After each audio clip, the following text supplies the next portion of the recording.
ವಿಚಾರಕ್ಕೆ ನಿಮ್ಮ ಪಕ್ಷದಲ್ಲಿ ಸಾಕಷ್ಟು ಅಪಸ್ವರಗಳು ಕೇಳಿಬರ್ತದೆ ಸರ್, ಮಾಡಬಾರ್ದು. ಹೈಕಮಾಂಡ್ ಎದುರಿಗೆ ಪ್ರಸ್ತಾಪ ಮಾಡ್ತೀರಾ? ಇನ್ನೂ ಫೈನಲ್ಲೇ ಆಗಿಲ್ಲ ರೀ. ಅಧ್ಯಕ್ಷರು ನನ್ನ ಜೊತೆ ಚರ್ಚೆ ಮಾಡ್ತೀನಿ ಅಂತ ಹೇಳಿದ್ದಾರೆ. ನಮ್ಮ ವಿಜಯೇಂದ್ರ ಅವರು ನನ್ನ ಜೊತೆ ಚರ್ಚೆ ಮಾಡ್ತೀನಿ ಅಂತ ಹೇಳಿದ್ದಾರೆ. ನಾನು ಅವ್ರಿಗೆ ಹೇಳಿದ್ದೀನಿ, ನಮ್ಮೆಲ್ಲ ಪ್ರಮುಖರ ಜೊತೆ ಚರ್ಚೆ ಮಾಡಿ ಹೇಳ್ತೀನಿ ಅಂತ ಹೇಳಿದ್ದೀನಿ. ಇವಾಗ ಬರ್ತಾರೆ, ಈಗ ಬರ್ತಾ ಇದ್ದಾರೆ ಅವರು. ಅವ್ರ ಜೊತೆ ಚರ್ಚೆ ಮಾಡ್ತೀನಿ. ಈಗ ಎಲ್ಲರ ಅಭಿಪ್ರಾಯ ಏನಿದೆ ಆ ಪ್ರಕಾರ ತೀರ್ಮಾನವನ್ನು ತೆಗೆದುಕೊಳ್ತೀರಿ. ಸರ್, ಈ ವಿಚಾರದಲ್ಲಿ ಹೈಕಮಾಂಡ್ ಸಲಹೆ ಏನಾದ್ರು ಪಡಿತೀರಾ? ಇಲ್ಲ ಇದೆಲ್ಲ ಹೈಕಮಾಂಡ್ ಗಮನಕ್ಕೆ ತರುವಂಥ ವಿಚಾರ ಏನಲ್ಲ. ಇದೆಲ್ಲ ತರ್ತೆ. ಇದನ್ನು ಇನ್ನೂ ಆಗಿಲ್ಲ, ಫೈನಲ್ ಆಗಿಲ್ಲ. ಧರ್ಮಸ್ಥಳದ ಬಗ್ಗೆ ಇನ್ನೂ ಫೈನಲ್ ಆಗಿಲ್ಲ. ಬೇಡ ಅನ್ನುವಂತ ಮಾತುಗಳು ಕೂಡ ಆಕ್ಷೇಪವನ್ನು ವ್ಯಕ್ತಪಡಿಸಿದ್ದಾರೆ. ಸದಾನಂದ ಗೌಡರು ಅನ್ನೋದು 2 ದಿನ ಫೋನ್ ಮಾಡಿ ಹೇಳಿದ್ವಿ, ಎಲ್ಲರಿಗೂ ಹೇಳಿದ್ವಿ, ಆದರೂ ಏನು ಆಕ್ಟ್ ಆಗಿಲ್ಲ. ಹಿರಿಯ ನಾಯಕರನ್ನೇ ಅಪಸ್ವರ ಇದು ಮಾಡ್ತಾರೆ ನೋಡಿ. ಧರ್ಮಸ್ಥಳದ ವಿಚಾರವಾಗಿ ಸದಾನಂದ ಗೌಡರು ನನ್ನ ಹತ್ರ ಮಾತಾಡಿದ್ರು, ನಿನ್ನೆ ಮಾತಾಡಿದ್ರು. ಹಣ ಬೇಡಣ ಇದು ಅಂತ ಹೇಳಿದ್ದಾರೆ. ಸುರೇಶ್ ಕುಮಾರು ಪತ್ರನೇ ಬರೆದಿದ್ದಾರೆ. ಬೆಲ್ಲದವರು ನನ್ನ ಜೊತೆ ಮಾತಾಡಿದ್ದಾರೆ. ಮಹೇಶ್ ತೆಂಗಿನಕಾಯಿನೂ ಕೂಡ ನನ್ನ ಹತ್ರ ಮಾತಾಡಿದ್ದಾರೆ. ಸುನೀಲ್ ಕುಮಾರ್ ಅವರು ನನ್ನ ಹತ್ರ ಮಾತಾಡಿದ್ದಾರೆ. ನಾನು ಅಧ್ಯಕ್ಷರಿಗೆ ಹೇಳಿದ್ದೀನಿ, ಎಲ್ಲರ ಅಭಿಪ್ರಾಯ ತೆಗೆದುಕೊಂಡು ಮುಂದುವರಿಯೋಣ ಅಂತ ಹೇಳಿದ್ದೀರಿ.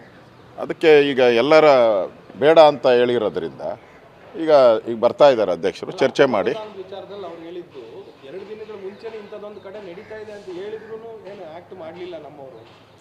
ಅದು ಗೊತ್ತಿಲ್ಲ ನನಗೆ, ಅದ್ರ ಬಗ್ಗೆ ನನಗೆ ಹೆಚ್ಚು ಮಾಹಿತಿ ಇಲ್ಲ. ಹೆಸರುಗಳು ಗೊತ್ತಿಲ್ಲ ನನಗೆ. ಅದರಿಂದ ಅದ್ರ ಬಗ್ಗೆ ನಾನು ಪಕ್ಷದ ವೇದಿಕೆಯಲ್ಲಿ ಚರ್ಚೆ ಮಾಡ್ತೀನಿ. ಸರ್, ಈಗ ಧರ್ಮಸ್ಥಳದಲ್ಲಿ ಹಣೆ ಪ್ರಮಾಣ ವಿಚಾರಕ್ಕೆ ನಿಮ್ಮ ಪಕ್ಷದಲ್ಲಿ ಸಾಕಷ್ಟು ಅಪಸ್ವರಗಳು ಕೇಳಿಬರ್ತದೆ ಸರ್, ಮಾಡಬಾರ್ದು. ಹೈಕಮಾಂಡ್ ಎದುರಿಗೆ ಪ್ರಸ್ತಾಪ ಮಾಡ್ತೀರಾ? ಇನ್ನೂ ಫೈನಲ್ಲೇ ಆಗಿಲ್ಲ ರೀ. ಅಧ್ಯಕ್ಷರು ನನ್ನ ಜೊತೆ ಚರ್ಚೆ ಮಾಡ್ತೀನಿ ಅಂತ ಹೇಳಿದ್ದಾರೆ. ನಮ್ಮ ವಿಜಯೇಂದ್ರ ಅವರು ನನ್ನ ಜೊತೆ ಚರ್ಚೆ ಮಾಡ್ತೀನಿ ಅಂತ ಹೇಳಿದ್ದಾರೆ. ನಾನು ಅವ್ರಿಗೆ ಹೇಳಿದ್ದೀನಿ, ನಮ್ಮೆಲ್ಲ ಪ್ರಮುಖರ ಜೊತೆ ಚರ್ಚೆ ಮಾಡಿ ಹೇಳ್ತೀನಿ ಅಂತ ಹೇಳಿದ್ದೀನಿ. ಇವಾಗ ಬರ್ತಾರೆ, ಈಗ ಬರ್ತಾ ಇದ್ದಾರೆ ಅವರು. ಅವ್ರ ಜೊತೆ ಚರ್ಚೆ ಮಾಡ್ತೀನಿ. ಈಗ ಎಲ್ಲರ ಅಭಿಪ್ರಾಯ ಏನಿದೆ ಆ ಪ್ರಕಾರ ತೀರ್ಮಾನವನ್ನು ತೆಗೆದುಕೊಳ್ತೀರಿ.